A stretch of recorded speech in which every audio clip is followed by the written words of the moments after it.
over the rainbow with dreams of better than life. There's nobody to save. I sit alone with my head through the sky. Yes, I'm wondering, never asking why. I just see inside, see inside. Hello, and welcome to the mechanics of the Maya, to type, and to signature, and strategy, and aura. And aura is really the story, and today we're going to look at manifestors. Now, manifestors are a minority, they're an energy type. There's only about 9% currently of the population that are manifestors. As a matter of fact, an interesting thing to note is that as we move towards 2027, there is a real burst in terms of statistical analysis. There will be a real burst in the number of bursts of manifestors. There's going to be actually quite a large jump. And it means that this theme of the manifestor, and particularly how to raise the manifestor, is something that is really going to be of significance in the future. The manifestor has an unusual situation. 91% of humanity is waiting for something. I mean, they're waiting for something. The generators and the projectors and the reflectors, they're all waiting for something to happen. Everything about the nature of the manifestor is here to make things happen. It doesn't mean in the absolute sense that they're not waiting. They do. They wait for those moments to make things happen. But they are not restricted in that they have to depend on others to begin such a process. They do not. And of course, herein lies one of the great dilemmas for the manifestor. The manifestor is always the odd one out. And the manifestor is inherently different from at least the majority, that is, the generators and projectors. And you can see that so clearly in the way in which their aura operates. Manifestors have a very closed aura. They have a closed and repelling aura. It's not just closed. It isn't just difficult to penetrate the manifestor's aura, but it also has the impact of repelling the other aura. One of the dilemmas for the manifestor, particularly the manifestor infant and the manifestor child, is that they don't appear to have the same kind of connectivity, to the beings that are around them, to their parents, as an example. They're not going to be the kind of children that are going to be considered warm and cuddly. They're not going to have that kind of feel. They're not. Not only that, because the aura of the manifestor repels, what happens to parents of the manifestor child is that there is suddenly a concern that emerges. As a matter of fact, it's a standing joke of mine that when a manifestor comes out of the womb, the mother looks at it and goes, uh-oh, this is a real uh-oh. This is the uncontrollable force. And of course, what happens to these manifestor children is that without the awareness that's possible, the not-self of parenting, in the not-self of parenting, these end up being very controlled and often regularly punished children. And I don't necessarily mean corporal punishment, physical punishment, but the kind of punishment that is about restrictions and limitations and controls. After all, if you are a generator or a projector parent and you have a manifestor child, that child seems to be uncontrollable unless you pay attention. Now think about the nature of that aura. You have a closed and repelling aura. And because you have a closed and repelling aura, that child is going to have limitations in the development of its relationships. Take the example of a kindergarten level or nursery level environment. In that environment, the vast majority are going to be generators. Approximately 70% of the children are going to be generators. Another 20% approximately are going to be projectors. They have a fundamental connection to each other. A connection to each other that's rooted in availability through aura. The generator envelops, the projector focuses.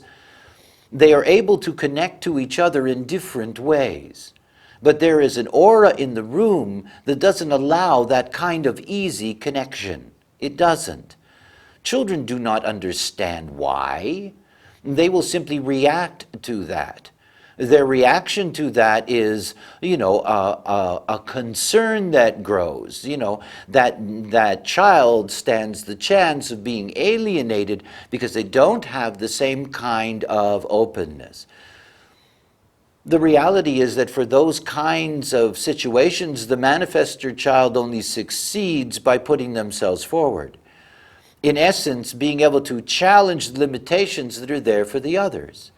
It's the manifestor child that will make that scene in the room that will bring the attention of the teacher and the limitations being imposed. This is a story that is lived out over and over and over again by manifestor children. And they do not know why, because nobody tells them. Nobody tells them that there's nothing wrong with them. Nobody tells them that it's not that other people don't like you, It's about when you're ready to make a connection with them. When you're ready to let them know that you're ready to have a connection with them. As a manifestor child, if you do not understand the way in which you operate, you get the deep theme of all not-self manifestors. A theme, by the way, that kills so many of them, literally, because it is the theme of anger. Anger. Anger is a very, very powerful thing. It is deeply distorting. In anger, nothing is visible. Nothing. The manifestor that is restricted and limited, the manifestor that feels alienated or isolated, is a manifestor that is developing a deep anger. That anger can be pointed towards the social environment, that anger can be released with its parents, but that anger is there and it's growing. See, manifestors are here to be able to operate on their own. They're here to operate on their own. The most difficult thing for manifestors to do is to be able to operate in conjunction with others. It's difficult for them. If you have a manifestor child, the first thing to understand about the manifestor child is that the great secret in its life is manners. Funny, one would think.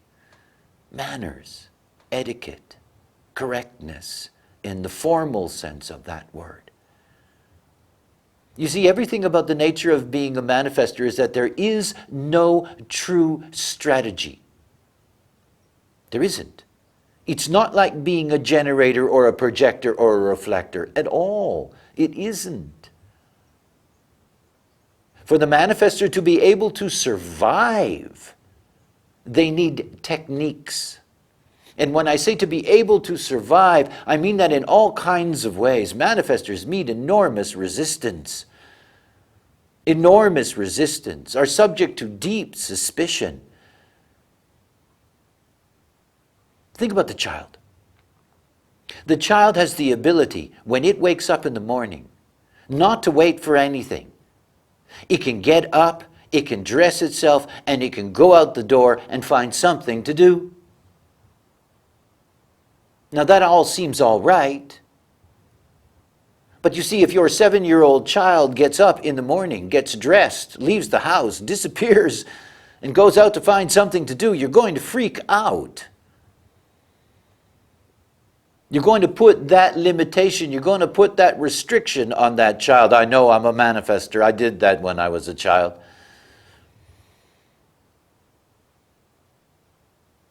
You see, you find out something very early as a manifestor. You cannot just do.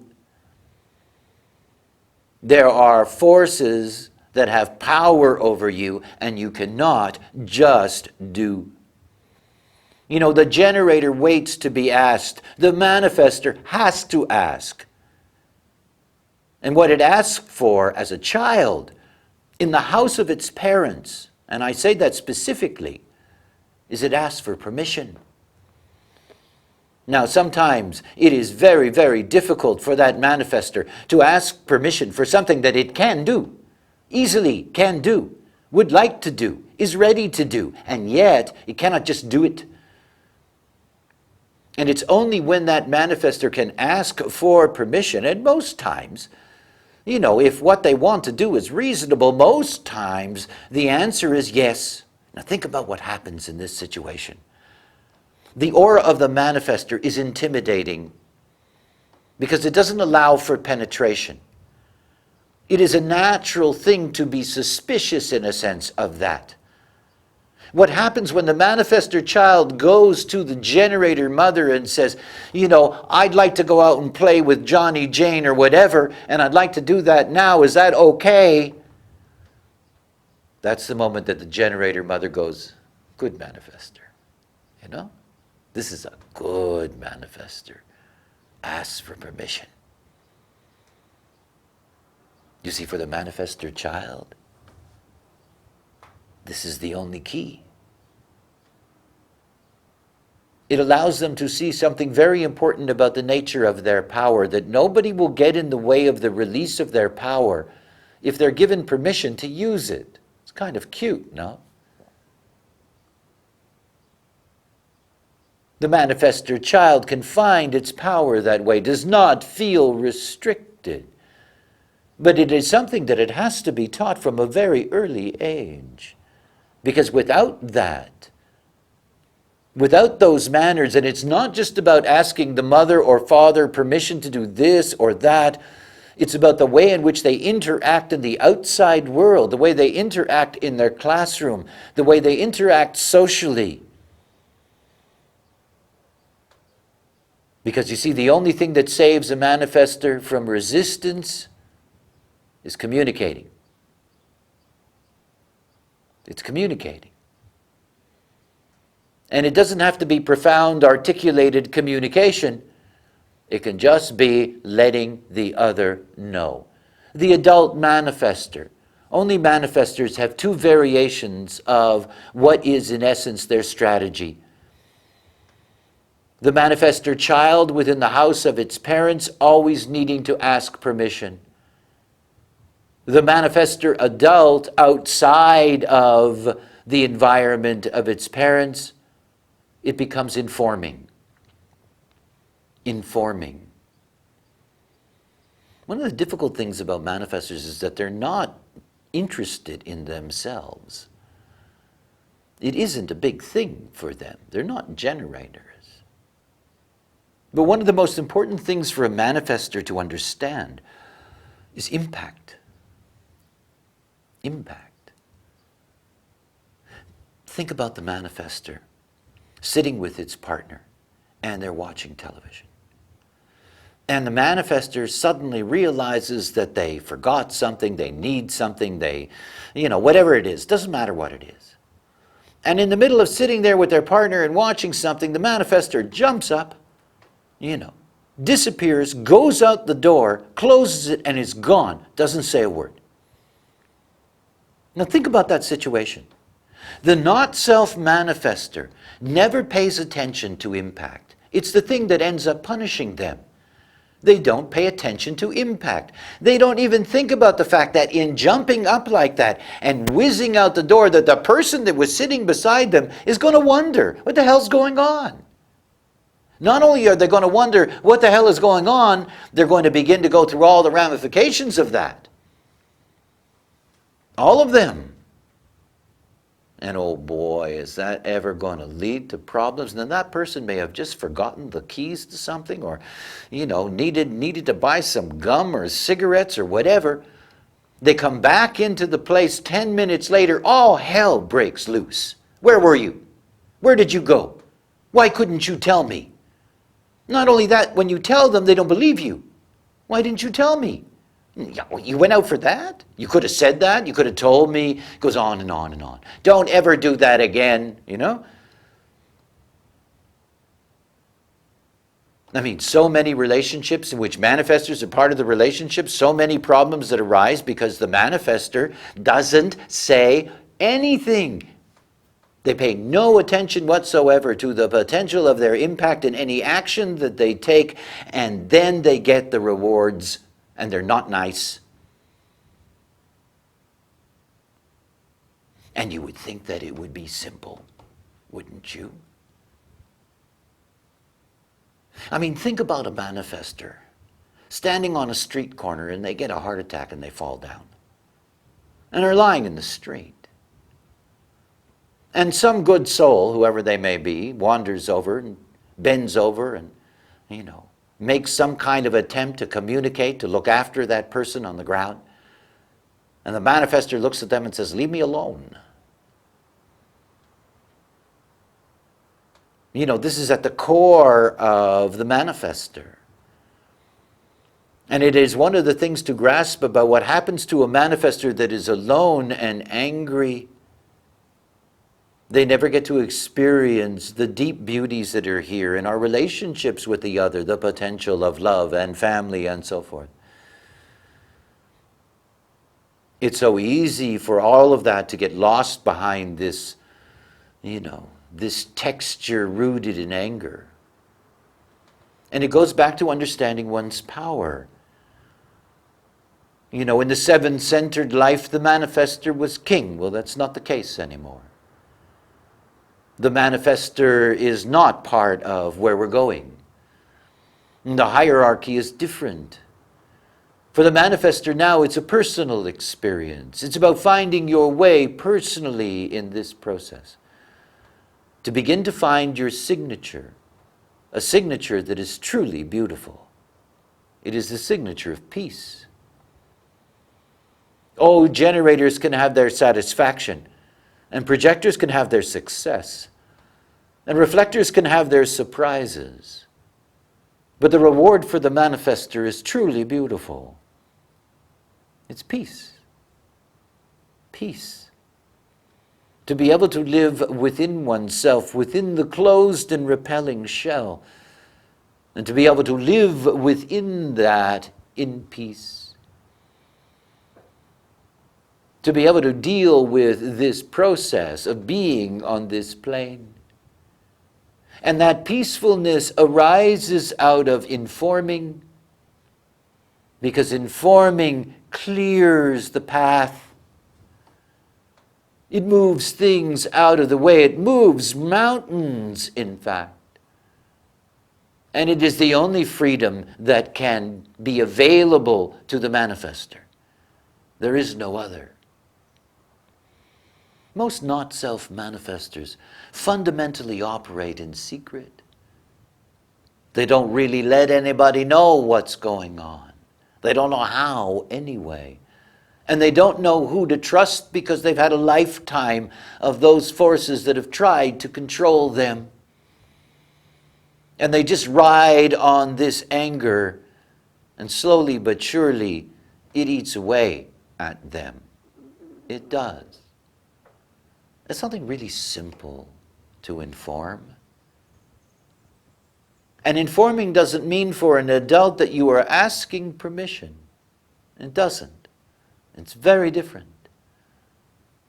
Informing means you're letting those who need to know, but not so that they can tell you no. Simply for you to be able to tell them what's going to happen. That's all. I call that the manifestor driving down the street and they see somebody walking across the street in front of them. It is not about applying the brakes. That's not what informing is. It's about honking the horn. That's informing. When a manifestor knows how to honk the horn, well, the seas part. Things get out of the way. Not only do they get out of the way, but often the manifestor is able to pull many in its wake. But if you don't inform as a manifestor, the wall comes up. The suspicions are there. The forces of this plane that are not manifestor do not work to your benefit. Think about what it means truly to be a manifestor. There are only two energy types. The generator, that's about 70% of humanity, and the Manifestor that's 9. But the Manifestor has an open sacral. The Manifestor is not a generator. They're not. They're very different. And because they do not have a sacral, their approach to life is very different.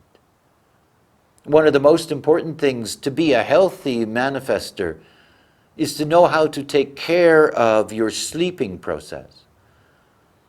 As a non-sacral being, it's very important for you not to go to sleep exhausted. Any of you who are non-sacral, to understand that. It is the most dangerous thing for long-term impact, negative impact on your body.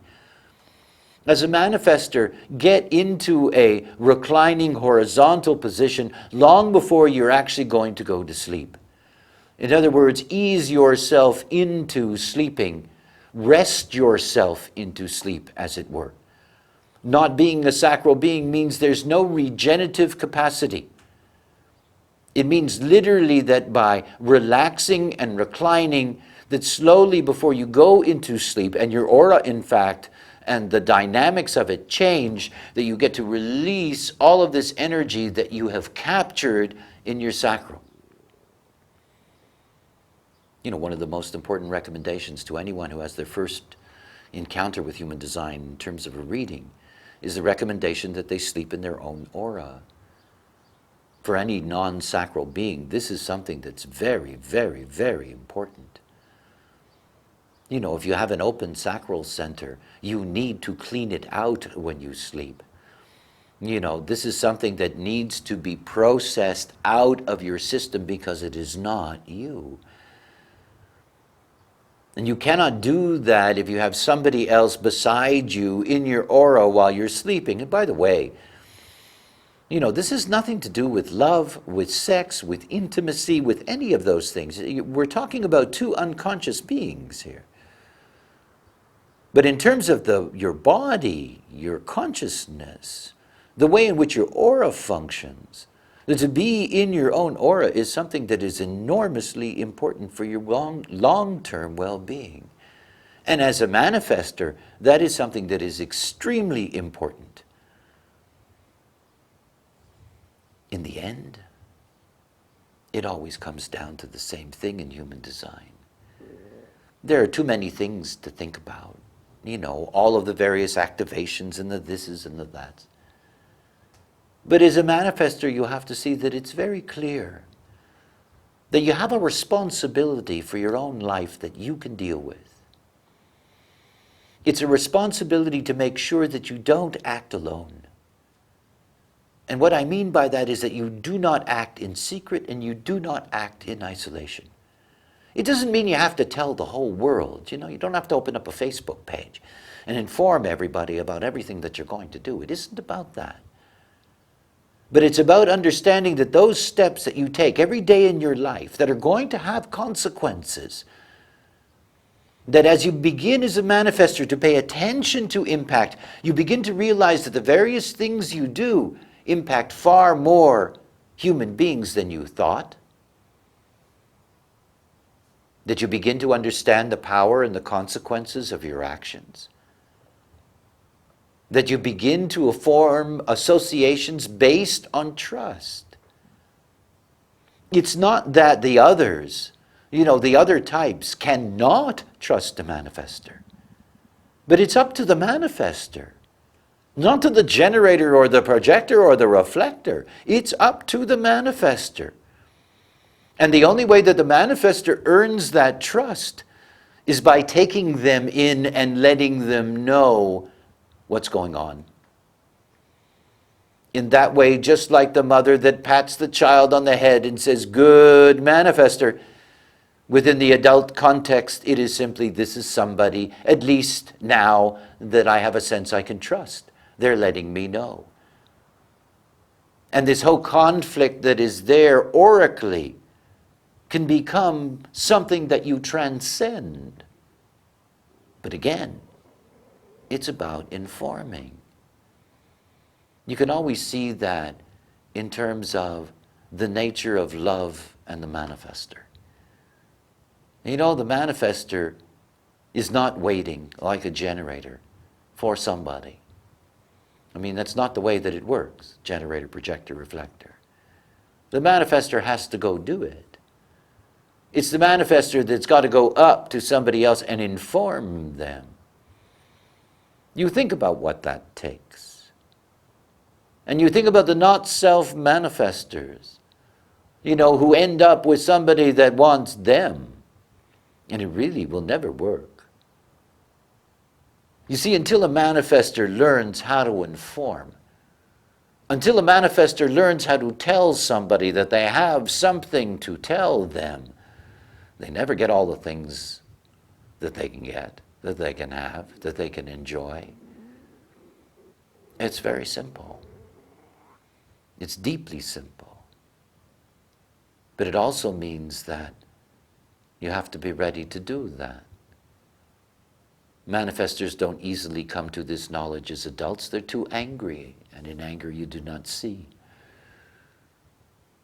And I know that there are many young manifestors that are being raised correctly. They're being raised in a way that they understand their nature. So if you are a manifestor yourself, good for you that you're here.